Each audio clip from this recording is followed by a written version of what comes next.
दोस्तों, golfer's elbow का मतलब होता है कोहनी के अंदर के हिस्से में होने वाला दर्द। ये दर्द मोस्टली जो हमारे मसल्स होते हैं फोर आर्म के, ये मसल्स हमारे इनर एल्बो रीजन से शुरू होते हैं और यहीं पे एक टेंडन होता है, इसके इन्फ्लेमेशन के चलते होता है। गोल्फर्स एल्बो और टेनिस एल्बो में ये फर्क होता है कि गोल्फर्स एल्बो में जो कोहनी का दर्द है वो कोहनी के अंदर के हिस्से में होता है, जबकि टेनिस एल्बो में जो दर्द है ये बाहर के हिस्से में होता है। और इसी की वजह से मेडिकल टर्मिनोलॉजीज में गोल्फर्स एल्बो को मीडियल एपिकॉन्डिलाइटिस कहा जाता है, जबकि टेनिस एल्बो को लेटरल एपिकॉन्डिलाइटिस कहा जाता है। गोल्फर्स एल्बो के चलते पेशेंट को कंप्लेन होती है कोहनी के दर्द की, जो जैसे मैंने कहा कोहनी के अंदर के हिस्से में होता है। साथ ही साथ ये जो दर्द है ये फोरआर्म और रिस्ट रीजन में भी जाता है।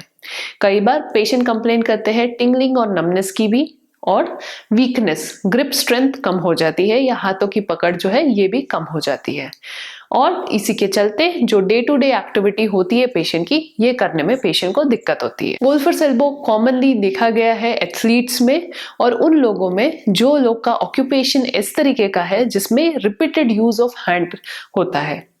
एथलीट्स स्पेशली वो लोग जो ऐसे स्पोर्ट्स में इन्वॉल्व है जिसमें रिपीटेड थ्रोइंग एक्टिविटी होती है, रिपीटेड पुलिंग एक्टिविटी जैसे रैकेट स्पोर्ट जैसे कहा गया है वो होती है, या फिर उन लोगों में जो लोग हाथों का वर्कआउट या वेट की मदद से करते हैं, जो वेट लिफ्टिंग में इन्वॉल्व है जिसमें वजन को हाथों की मदद से उठाया जाता है। इन लोगों में गोल्फर्स एल्बो कॉमनली देखा गया है। गोल्फर्स एल्बो होने का कारण ये है, पहले तो इन्फ्लेमेशन हो जाता है। ये इन्फ्लेमेशन होता है either due to wrong technique, अगर आपकी टेक्निक सही नहीं है तो आपको गोल्फर्स एल्बो हो जाएगा। अगर आपकी मूवमेंट रिपीटेड हो रही है, अगर आप कोई भी एल्बो मूवमेंट को 2 घंटे कंटिन्यूसली करते हो, तब इंटरनल ट्रॉमा होने लगता है और उसके वजह से आपको गोल्फर्स एल्बो हो सकता है। और अगर आपकी एज 40 से ऊपर की है, अगर आपको डायबिटीज की दिक्कत है, तब आपको गोल्फर्स एल्बो के चांसेस बढ़ जाते हैं। गोल्फर्स एल्बो एक ऐसी प्रॉब्लम है जो एक्टिविटी के आधारित है, जो एक्टिविटीज से रिलेटेड है, इसलिए इसका जो मैनेजमेंट है वो भी काफी सिंपल है। गोल्फर्स एल्बो बहुत ही आसानी से प्रिवेंट किया जा सकता है अगर उसको सही समय पे डायग्नोस किया जाए और सही समय पे ट्रीट किया जाए। डायग्नोसिस के लिए मैं आपको रिकमेंड करूंगी कि अगर आपको कोई भी तरीके का एल्बो पेन है तो डॉक्टर के पास जरूर जाए। जब आप डॉक्टर के पास जाते हो तो वो आपकी हिस्ट्री लेते हैं। हिस्ट्री के आधार पे डॉक्टर को पता चलता है कि आपका दर्द का सोर्स या फिर दर्द का कारण क्या है।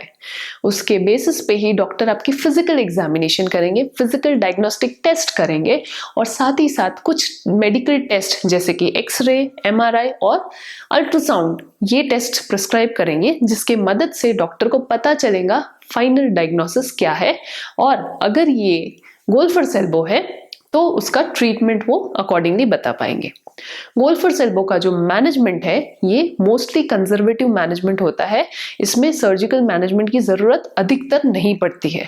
कंजर्वेटिव मैनेजमेंट में दवाइयों में पेन किलर्स, मसल रिलैक्सेंट और एंटी इन्फ्लेमेटरी ड्रग्स का यूज किया जाता है। साथ ही साथ rice regime which stands for rest, ice compression and elevation, इसका यूज किया जाता है।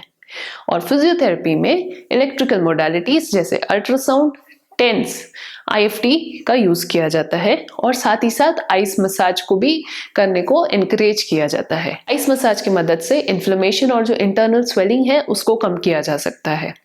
साथ ही साथ कुछ बेल्ट्स या फिर टेपिंग की मदद से जो एरिया है टेंडन का जहाँ पे इन्फ्लेमेशन हुआ है उसको रेस्ट दिया जाता है और उसमें फर्दर इरिटेशन या मूवमेंट्स को प्रिवेंट किया जाता है, जिसकी वजह से हीलिंग आसानी से हो पाती है और पेशेंट को जल्दी रिकवरी मिलती है। और एंड में आती है एक्सरसाइजेस, आती है active range of motion exercise से, जो बाद में फिर स्ट्रेचिंग एक्सरसाइजेस दी जाती है और आखिरी में दी जाती है strengthening exercises. Strengthening exercises important है क्योंकि अगर आपके मसल्स की स्ट्रेंथ अच्छी है तो आपको फ्यूचर में गोल्फर्स एल्बो नहीं होगा। वैसे गोल्फर्स एल्बो को बहुत ही आसानी से प्रिवेंट भी किया जा सकता है अगर आप ये आइडेंटिफाई कर लेते हो कि कौन सी ऐसी मूवमेंट या एक्टिविटी है जिसके वजह से आपको दर्द बढ़ रहा है या फिर कोहनी में दिक्कत हो रही है, और अगर आप उस एक्टिविटी को या तो बंद कर देते हो या फिर मॉडिफाई कर देते हो तो आप बहुत ही आसानी से गोल्फर्स एल्बो को प्रिवेंट कर सकते हो। अगर आप कोई स्पोर्ट्स में इन्वॉल्व हो या वर्कआउट में इन्वॉल्व हो तो जरूर से अच्छे से वार्म अप करें और इस वार्म अप में हाथों के मसल्स की स्ट्रेचिंग को जरूर ऐड कीजिए, जिसकी मदद से आप आसानी से गोल्फर्स एल्बो को प्रिवेंट कर पाओगे। अगर आपकी टेक्निक गलत है और अगर आप उस टेक्निक को आइडेंटिफाई करके उसको मॉडिफाई कर देते हो तब भी आप गोल्फर्स एल्बो को प्रिवेंट कर सकते हो। और अगर आपके इक्विपमेंट की वजह से अगर आपको गोल्फर्स एल्बो हो रहा है तो ऐसे इक्विपमेंट्स को चूज कीजिए जो अर्गोनॉमिकली डिजाइंड हो, जिसमें आपके हाथों पे कम स्ट्रेन आए। ये मोस्टली उन लोगों के लिए है जो लोग को गोल्फर्स एल्बो या तो कोई ऑक्यूपेशनल एक्टिविटी की वजह से होता है, यानी कि अगर आपका जो ऑक्यूपेशन या आपका जो काम है ये इस तरीके का है जिसमें आपके हाथों की मूवमेंट ज्यादा है और आप जो टूल्स उसमें यूज कर रहे हो उसको अगर आप मॉडिफाई कर देते हो तब भी आप गोल्फर्स एल्बो को प्रिवेंट कर सकते हो। और adequate rest is also one of an important way to prevent golfer's elbow. अगर आपका दिन भर में हाथ का यूज इतना ज्यादा है कि आपको रिपीटेड पेन हो रहा है तो जरूर से बीच बीच में एटलीस्ट 1 आवर के गैप में रेस्ट दे अपने हाथों को थोड़ा टाइम दे और थोड़ा सा वहां पे आप मसाज कर ले, जिसकी मदद से आप गोल्फर्स एल्बो को काफी हद तक के प्रिवेंट कर सकते हो। तो दोस्तों ये था एक brief video about golfer's elbow.